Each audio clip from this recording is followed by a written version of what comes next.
Yo crecí en un barrio popular de Medellín, convulsionado por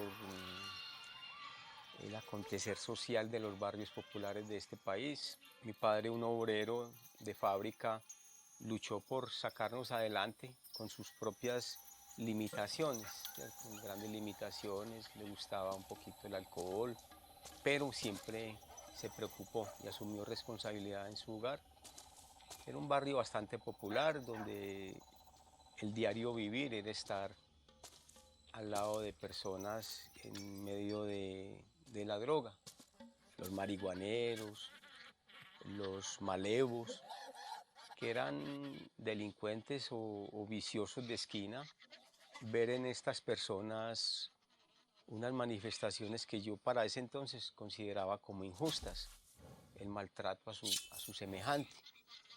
Yo crecí con esa gran conflictividad, esa gran inconformidad, si se quiere, pues para ese momento, un resentimiento, un sentir primario frente a la injusticia, frente a lo que concebía yo en el momento como algo injusto.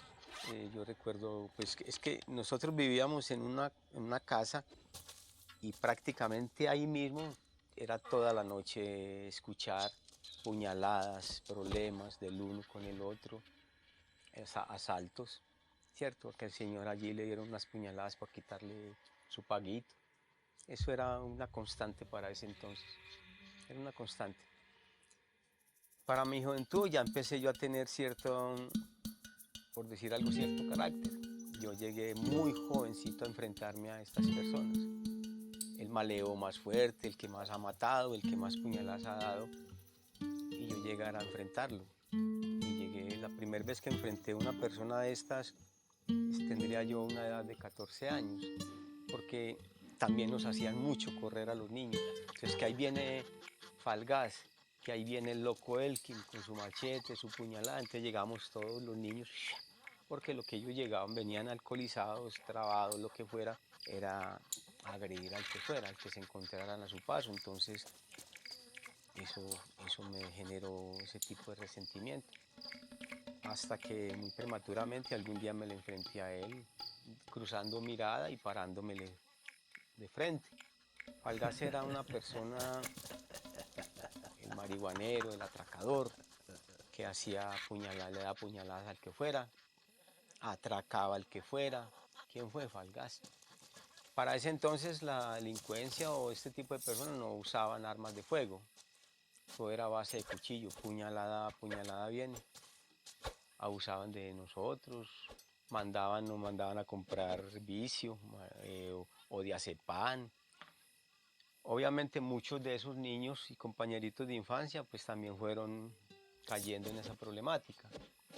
Yo diría que para el 95% y no decir el 99% de toda mi infancia y los amiguitos de infancia y compañeritos, todos terminaron con el consumo de droga, algunos muy deteriorados. Yo siempre mantuve al margen de todas esas situaciones, porque es curioso, yo era muy aventurero de salir a la montaña, a los barrios, yo me iba al centro solo, venía solo, siendo un niño. Aparte porque era una persona, yo considero que era un niño con una extrema seriedad, ¿cierto? Una extrema seriedad en mí, pues. Que resulta que estos personajes de los que le hablo, Falgás, La Pinta, Tatano, eran nombres populares de esa época que infringían mucho terror, mucho miedo entre nosotros los más niños y por ende también obviamente en los papás, en las mamás, siempre había zozobra y solía presentarse muy a menudo también de que entre Falgás y el loco Elkin permanentemente habían puñaladas, entre ellos se agarraban a puñaladas y se iban, lo cosían, le hacían la sutura en el centro médico, hospitalario, y venía allá y alcoholizado y volvía a pelear, y eso era permanentemente.